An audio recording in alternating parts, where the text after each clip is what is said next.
Ice and Vinegar Day 178.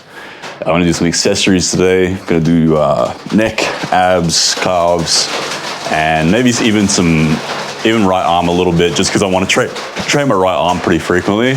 I've decided I'm not going to do any chest or back exercises because I don't want like an uneven pec or an uneven lat. Like a lot of dysfunction can come from that, and then also it just looks weird. Like one arm being really big and the other one not being so big, that's not a really big deal for me.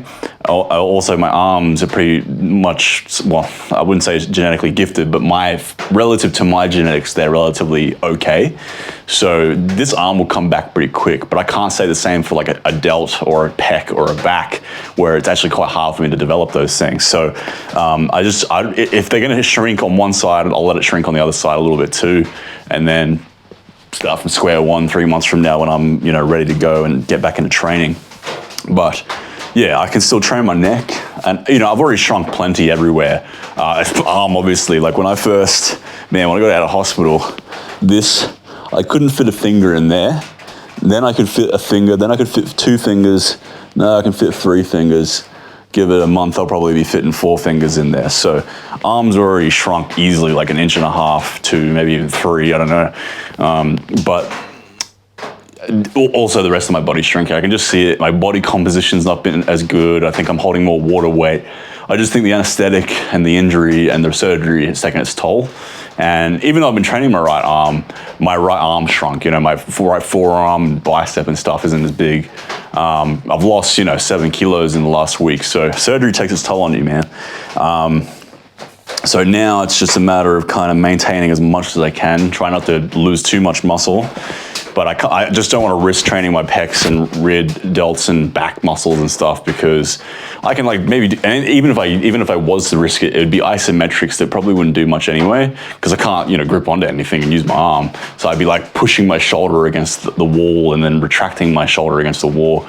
Maybe I'll do that in a month from now when I'm out of the sling and I just want to slowly start holding onto muscle. But for now, it's just, I'm just training for the sake of training now, I'm not really doing it for progressive overload or anything. I'm not going to be gaining any muscle right now. Certainly won't be getting stronger. So yeah, the neck, I reckon I can keep growing maybe. Problem with the neck is I can't hold the normal kind of weight I'd normally hold. Normally I'd hold a 15 kilo plate in my hands. I can't hold that one-handed and stabilize it on my neck, so I'm gonna have to use 10 kilos for higher reps and stuff.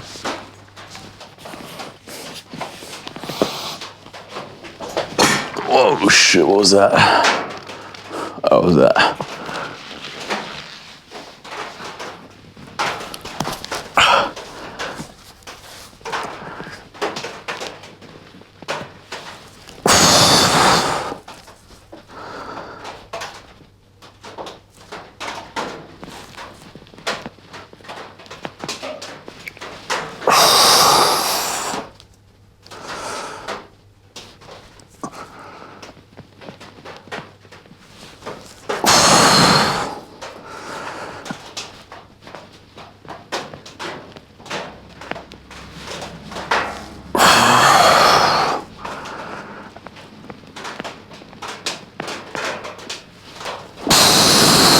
Damn, even my neck feels weak.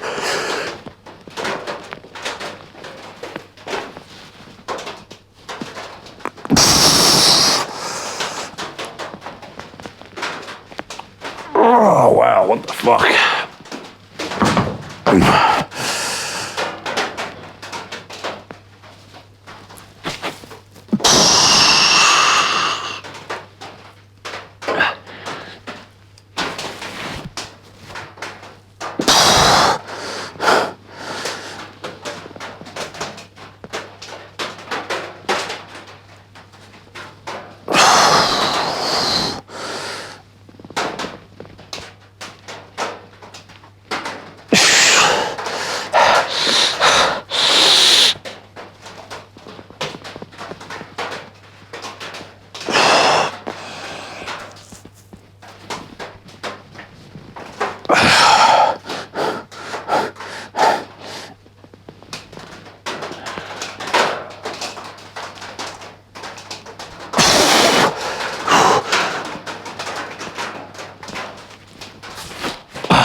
Oh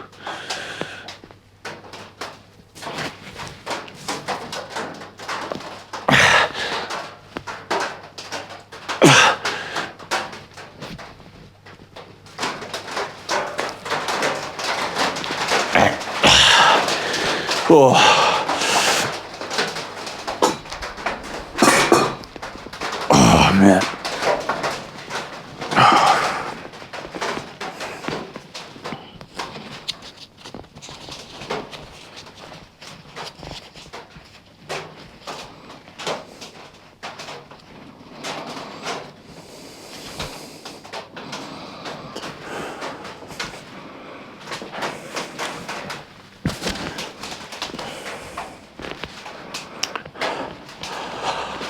All right, that was not too bad. Neck's feeling pretty good. I might even do sort of a rest pause or fuck it, I'll do a second set. Oh man, I think there's like a spider living in here in my in my cast. The other day I was driving in my car and I was like at the lights and my girlfriend's like, oh, what's that? I'm like, fuck, what is it? And she's like, there's a spider in your arm. I'm like, oh, fuck. And then I looked down and like there was just this like medium-sized kind of spooky looking spider like living in my cast. And I just kind of, it's not a big deal. I'm not scared of spiders, only big ones. I'm terrified of huge huntsmen, as you guys might have seen in previous videos with my battle against the huntsman of this gym. But low-level low-level spiders rather, not problem. So I think I have a little friend living in here, but I have been really itchy in the arm, and I wonder if he's been biting me, but I can barely feel it because it's numb, because my whole arm up until my wrist until about the forearm is fully, or elbow, is numb. So he might be in there just biting the fuck out of me, like giving me all kinds of poisoning and I don't know it, because I feel in there and there's like a lot of bumps and rashy feeling in there. So I don't know if he's still in there or maybe he moved on, but I got a little spider friend in my cast. All right, I'm gonna just do a second set. This is kind of just like a really long rest pause.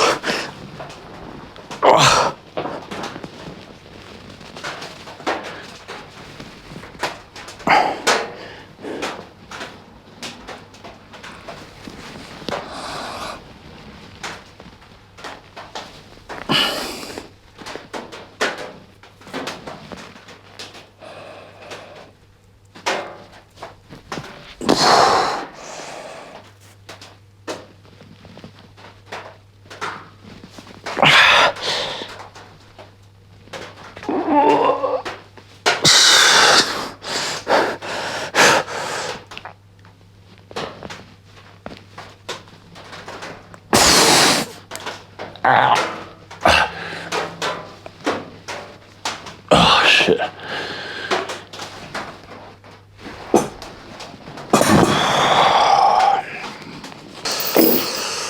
Alright, I don't know how I'm going to train calves, just because the normal way I train calves kind of requires my arms, but well, I could probably do standing calf raises. Actually, even then I don't want to risk it.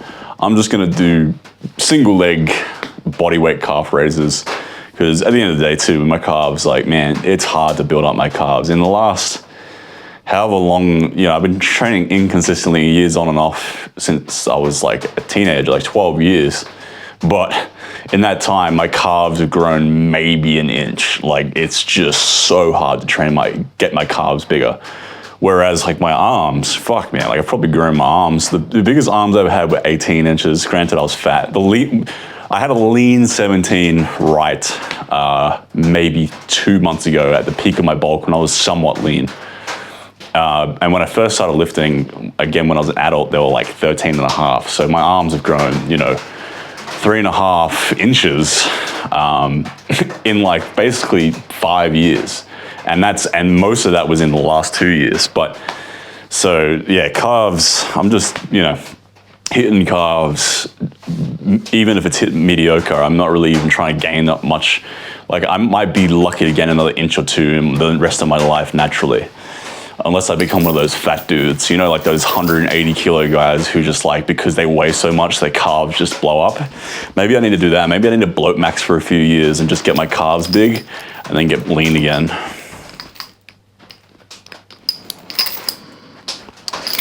I don't really think this one through.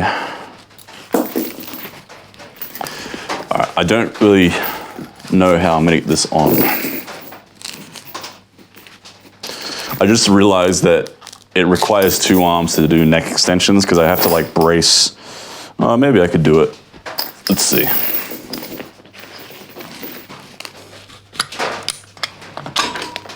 Oh, fuck, I didn't really think this one out. How am I gonna like stay? All right, that'll have to do. I prefer doing laying down side neck curls, but I can't lay on both sides. I can only lay on one side, and thus I can't really do that exercise. So this will have to suffice today for the side of the neck. I fucking hate this exercise.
Fuck. I want to talk about my hospital experience. The whole thing was quite comedic looking back on, right? First, so I had to get up at like 5 in the morning to drive about an hour and a half, 2 hours to the hospital. And then we got in there and they were like, yeah, you're not booked in for today. I'm like, fucking what? I spent like 3 hours the day before confirming I was booked in. Anyway, got that sorted out. Then I was waiting around for 7 hours in a hospital bed. Just kind of like, well, fucking just waiting. And then someone comes and says, oh, we might not be able to get you today because there's been a bunch of emergencies come in. And I'm like, fuck. And then about 1 o'clock, they go, all right, cool, time to come in. I don't know if that means someone died or something. I don't know. But anyway, hope not. So I get wheeled in and I'm like freaking out because I just, I don't like the idea of going under anesthetic. I like being in control. So I was staying pretty calm all the way through, but then they took me into the operating room, but they haven't given me like the benzos yet. Like they hadn't calmed me down. So I was like in fucking bright lights and like there's like fucking swords and shit everywhere. And I'm like, oh fuck, it's a bit spooky. And then the whole surgeon team, like the anesthetic and everything team comes out. First things first though is the lady doing my anesthetic. I have pretty veiny hands. You might not be able to see it on camera, but I got veiny hands. You can see them very obviously. The two veins you're poking these needles in, you can see them. This chick, the thing is, everyone doing the surgery were trainees. So I got called up the night before and they said, oh, last second, by the way, the guys doing it tomorrow are like uni students, they're trainees. I'm like, fuck, like, why would you even tell me that? I didn't need to know this. I'd rather have ignorance as bliss. But anyway, they come in, the anesthetic lady, which is a very fucking important job because ultimately I'm not gonna die if the surgeon fucks up my arm, but I will die if they fuck up the anesthetic. So she comes in, she's like just in her early 20s, stabs my hands with some, things to calm me down, and she like misses the veins and she's like wiggling it around. It's a big thick vein. I'm like, fuck. And then eventually it hits and I'm like, oh, nice. So benzos kick in and then this giant fucking bodybuilder dude comes out. One of my surgeons, I don't know if he's the head surgeon or what, but he comes out and he is fucking huge. Like, like Jay Cutler huge, like big, like a 120 kilo, 5'5" kind of guy. And he's, and I'm fucked up on benzos at this point. I'm off in the stars and I'm like, oh shit. And the first thing I said, man, I would have been like, oh man. I said, man, can you insert my bicep like further down my arm, bro? Like just, oh, come on, man, get the tendon, like put it further down on my radius, just because, if you know anything about strength and bodybuilding, longer muscle bellies are better. You want the insertion further down your arm, which gives you better leverage for strength too. So I'm like, please, dude, like insert this fucking tendon down my arm because I don't have the best muscular insertions. And he goes, oh, I'm not sure we can do that, mate. And I'm like, no, you have to. I'm like getting mad and shit. I'm like, it'll all be worth it if you fucking insert my bicep further down his arm. And at this point, he's just like, look, mate, we'll see what we can do. And then I'm getting more and more high. And then I'm like, he's got me at the table. He's going to put me on the operating table now. And I'm like, bro, what's your cycle, dude? And I'm asking him what his cycle is. I'm like, are you on like tren? Are you like, what's your cycle? How does a nurse do that? And he's like, mate, I don't know what you're talking about. And he's like, you could tell he was like a bit uncomfortable.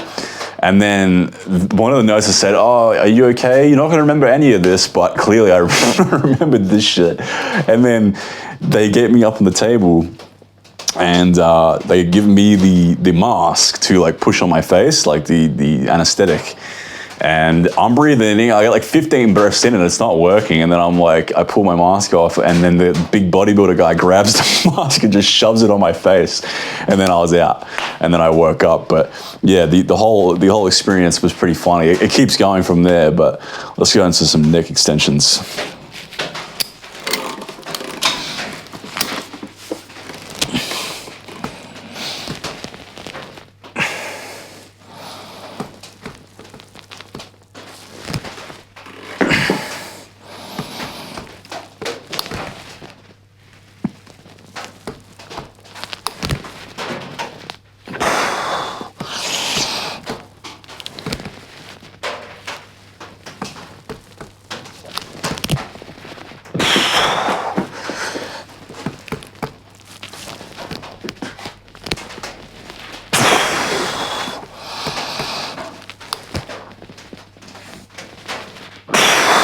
Damn, even these feel hard as shit today.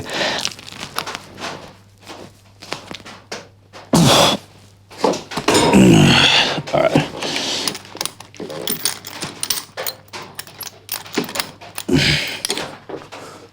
All right, we're gonna do calf raises. This I'm just gonna like go back and forth, like fail on one leg, fail on one leg, fail on leg. Just keep going back between legs until my calves are just fucking toasted. Because, yeah, I mean, there's not much option. Hey, you know what? A leg press and hack squat machine's coming tomorrow. My prayers were answered. So I was going to get one separate from another guy, like a hack squat, leg press separate. But then another guy was selling one that was a combo and it's brand new, but he just doesn't want it anymore for $350. And he's posting it up here he's driving it up here for 500. So that's good. I'll be able to train legs properly. Although, if you saw yesterday's leg day when I was doing sissy squats and things of that nature, it was all good. Like my quads are crushed today, my hamstrings are not too bad, my glutes not too bad, but with a hack squat, I'll be able to do the sissy squats I was doing, but with a standardized range of motion, and I'll be able to progressively overload it. And it'll be really easy to do because I won't have to like stabilize my weight and shit. It will just be straight body weight, in a machine. So it's a set range of motion. So that's going to be super cool. We'll see another leg day probably in the next 3 or 4 days. But yeah, that's good. I'm gonna have to build some sort of tarp situation in my backyard to make sure, I can't fit any more equipment in here basically. So there's a spot in my driveway where I'm just gonna build a tarp over the top of the driveway, like a pergola, and I'll just fit more pieces of gym equipment in there basically. Anyway, let's get into the calf raises. So I'm gonna push down with my arm to get more resistance. The only real downside to these is the fact that you have to do it one leg at a time. But other than that, this is great. You have plenty of resistance here. Also can't progressively overload it, but you know, it's just calves, man, it's no big deal.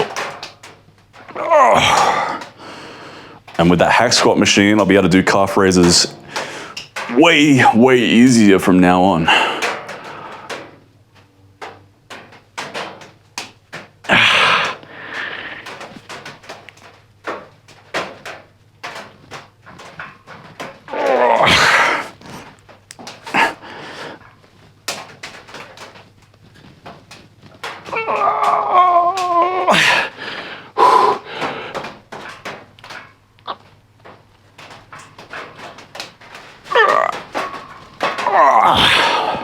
I'm shoulder pressing myself down on force negatives.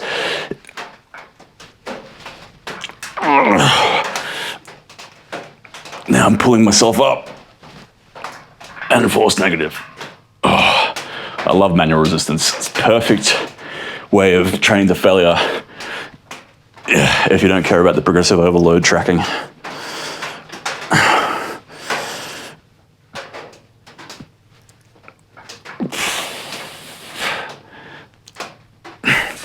I can also push down harder on the negative because you're stronger than the negative. So I push down maybe 50% on the way up, and then on the negative, I'm pushing down really hard.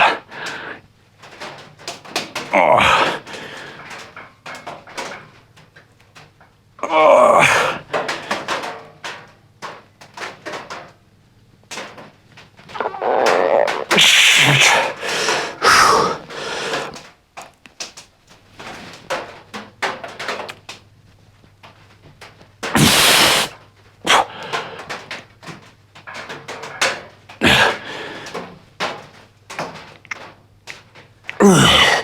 Oh.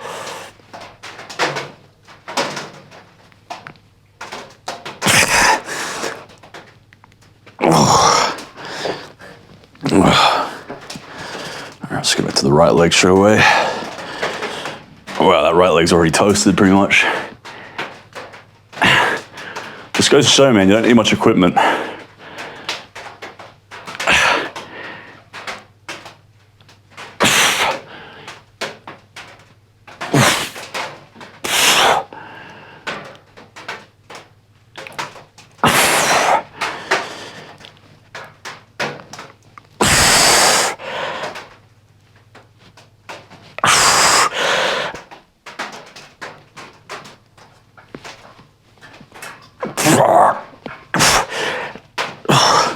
So it might be really hard to see what I'm doing, but if you don't understand what I'm saying, as I'm starting to fail, I pull myself up and then I do a force negative where I push myself down with my shoulder press. Might just do this one leg and then finish with the calves there.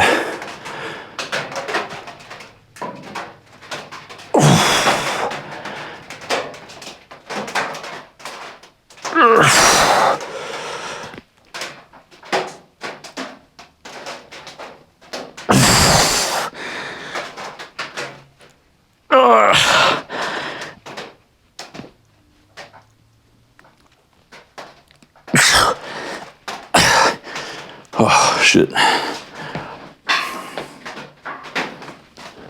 Yeah, I mean, it's not as good as the machine that I use.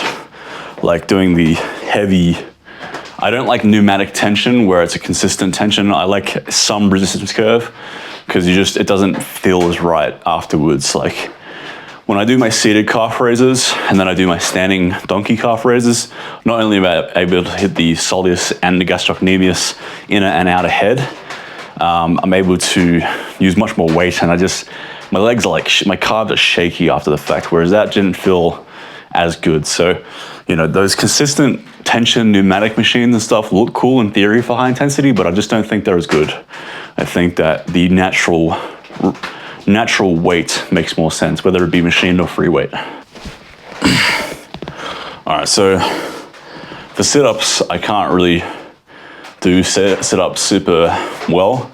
I can't hold onto the cable behind me. I mean, I could, but I'd have to like hold it on my neck, and setting it up is kind of tough.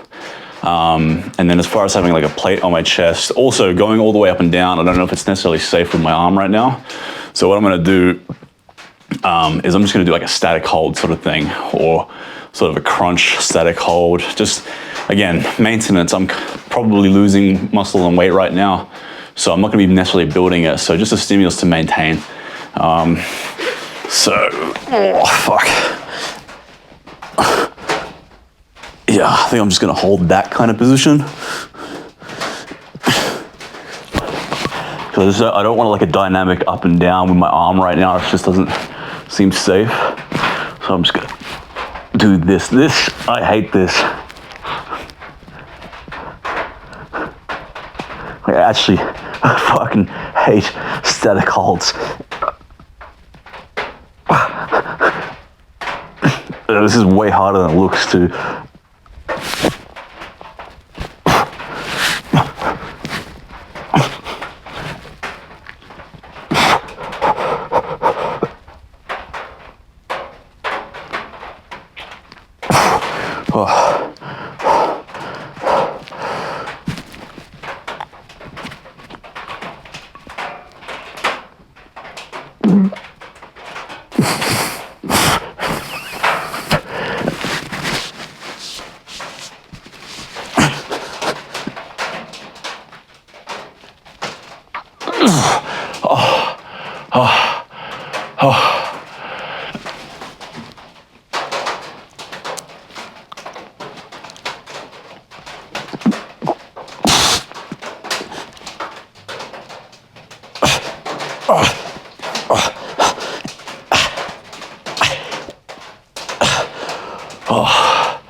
This is why I don't do planks. Like, don't get me wrong, planks are great, but I just hate them. And it comes down to pain tolerance rather than mechanical failure, and I don't like that.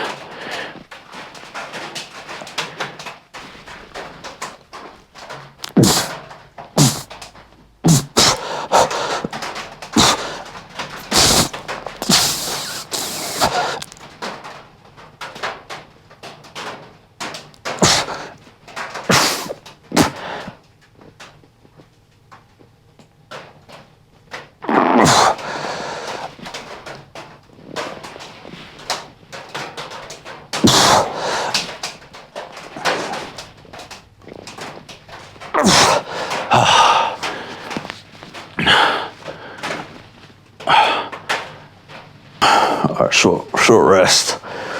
Back to it.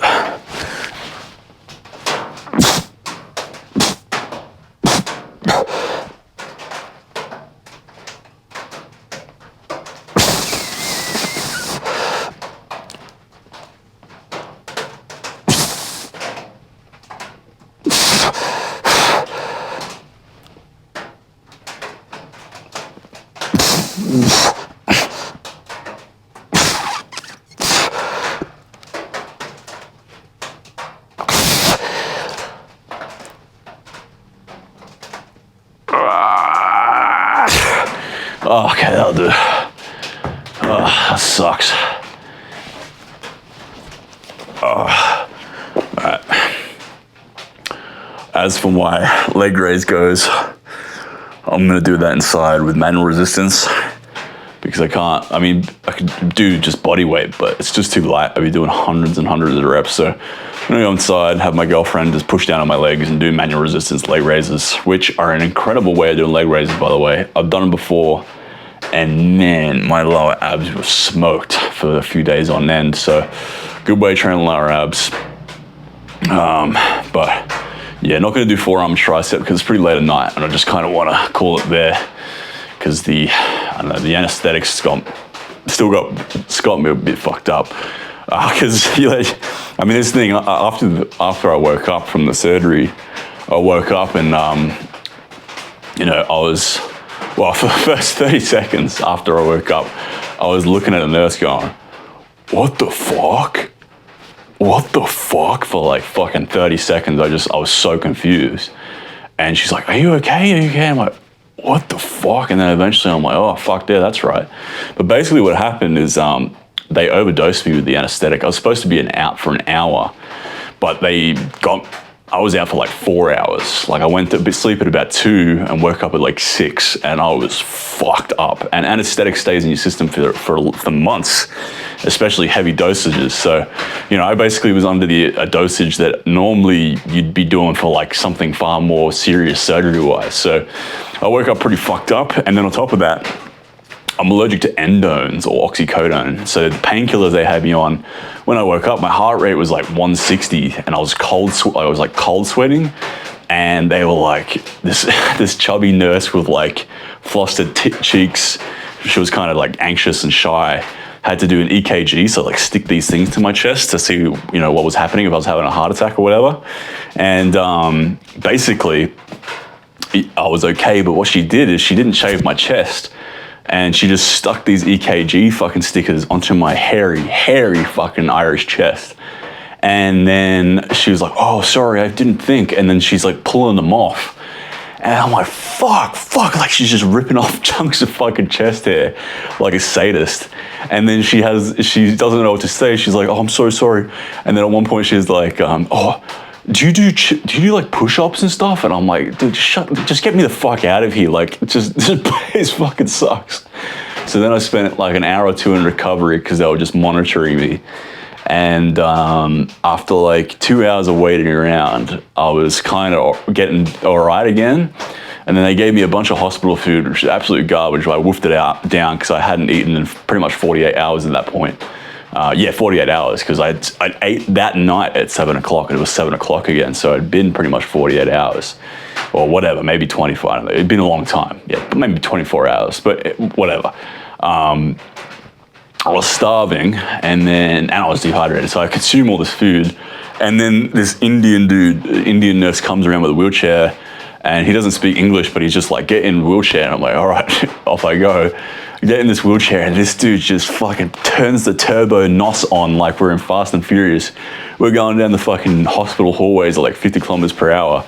I'm like, ooh, like fuck, this is a bit fast. I'm like, hey mate, can you slow down? He doesn't know what I'm saying because he doesn't speak English. And then this wheelchair is like really rickety too, so I'm like bouncing, going 50 Ks and I'm fucked up. And then I'm like, bin, like get me, and I'm pointing at the bin and he wheels me over to the bin, I start puking. And then like for the next, 6 hours, I'm just puking all the time because it turns out my mum is allergic to oxycodone. So I'm probably also allergic. So I haven't been able to take painkillers this whole time. But the whole hospital experience is pretty comedic to say the least. And I don't want to ever go back there again for anything other than a checkup to see where my arm is at. So hopefully it's all good. But yeah, highly suggest never tearing a bicep. Probably don't do any Brazilian Jiu-Jitsu if I was you, because that shit's too injury prone. Anyway, thanks for watching. See you guys for more Piss and Vinegar. Bye-bye.